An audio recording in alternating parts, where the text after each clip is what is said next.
Hey, what's up guys? Welcome back, and today we're gonna do the One Piece chapter 1056 review. Let's get into it. First, we start off with the cover story where Katakuri and Oven are coming for Germa 66, and looks like they're done for because I don't see Ichichi beating Katakuri 1v1. Yeah, I think they just have absolutely no chance here, but if we remember back a few cover stories before where we saw those silhouettes, maybe the Blackbeard pirates are actually on Whole Cake Island and they're trying to kind of steal something there. So maybe they will get involved here and save Germa 66, or maybe create a distraction for them. So yeah, let's see what happens next. Now getting into the story, we see that Shinobu and Raizo are just completely sucked and drained of their energy. And it's interesting to see that like Green Bull's effect is actually a long-term effect, right?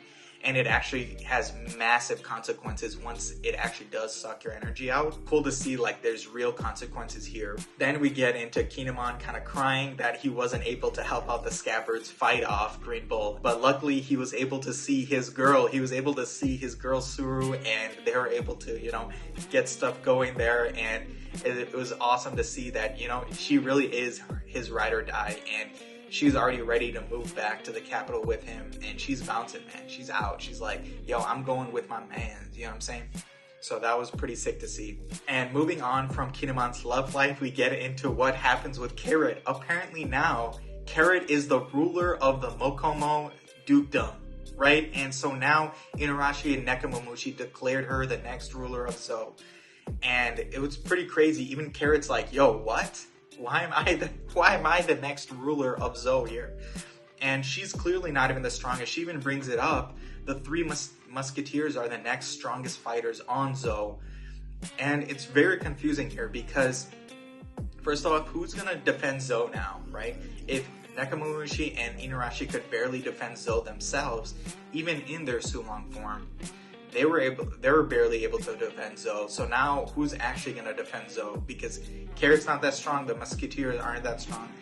So this honestly doesn't make that much sense. And even on Inarashi and Nekomamushi's side, they could barely help defend against Green Bull in Wano. So this whole thing doesn't really make sense. Like, why are they staying behind? But like, maybe it does make sense in terms of helping Momo, right? And being kind of the leaders there and helping Momo grow and become, a true fighter, and maybe he will be able to defend Wano in the future, kind of through growth, right, over time. And I think maybe this makes sense since Oda didn't want to add Carrot to the crew. He kind of gave her a role and something to do in the future, and maybe, she will become a great leader in the future, right? So, but honestly, to me, and I think to a lot of other people, it didn't really make much sense. So maybe Oda's going to save it later, but we'll see. After this, we see kind of a heartwarming scene where Sukiyaki finally tells Momo and Hiyori that he's their grandpa, and Momo just kind of gives him a really heartwarming embrace, and he's just like, yo, you're my only family that I got left, you're my grandpa,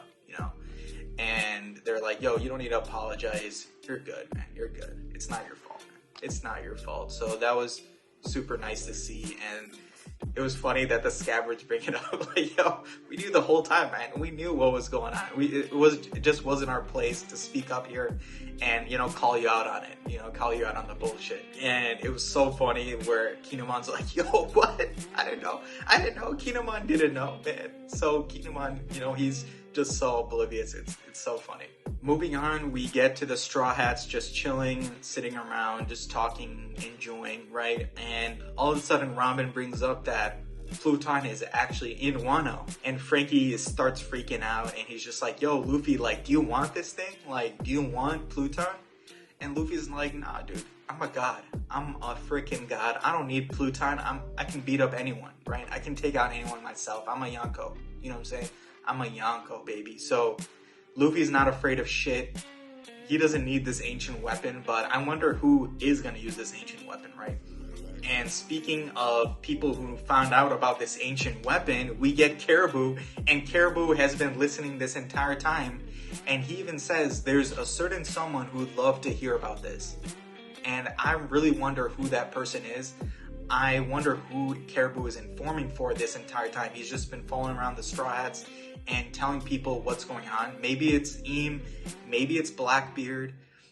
I would think it's I would think Blackbeard would want these ancient weapons, so he has someone kind of going around following the Straw Hats, seeing what they're up to.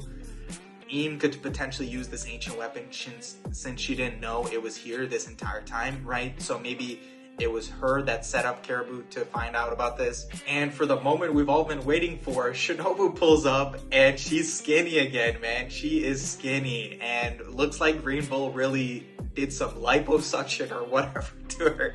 And she's skinny now. Sanji's back on board. Sanji is so funny because if they're even a little bit unattractive, Sanji's not into it. But right when they're attractive again, Sanji's right back on board, right? So he's right up in there with Shinobu. He's into that. Quickly here, Luffy's like, yo, you can join the crew if you keep up on your ninjutsu training to Otama. And like, that was an amazing moment to see because he's finally holding up Ace's promise for her to join the crew. So hopefully she joins at some point in the future and she'll be a lot stronger, you know, learning new ninjutsu.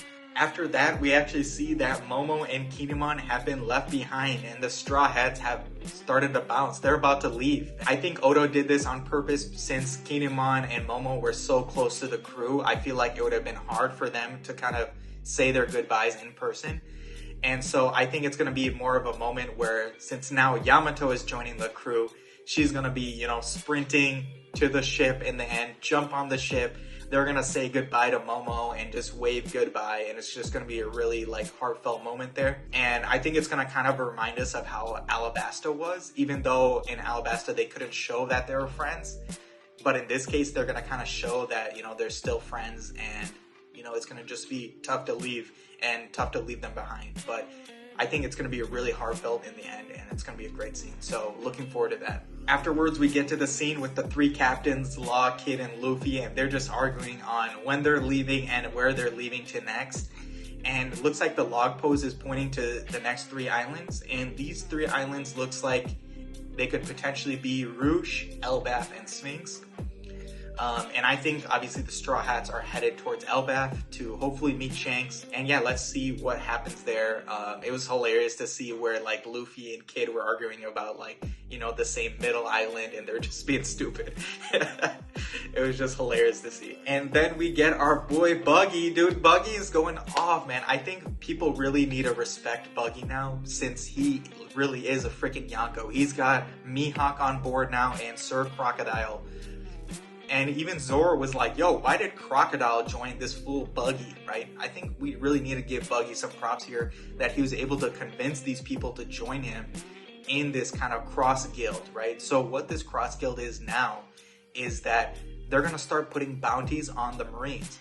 And now people are going to start coming for the Marines. So it's not only like, oh, the Marines are the ones hunting the pirates now. Now the pirates can come for the Marines and get money for it. So this kind of flips the switch on that situation.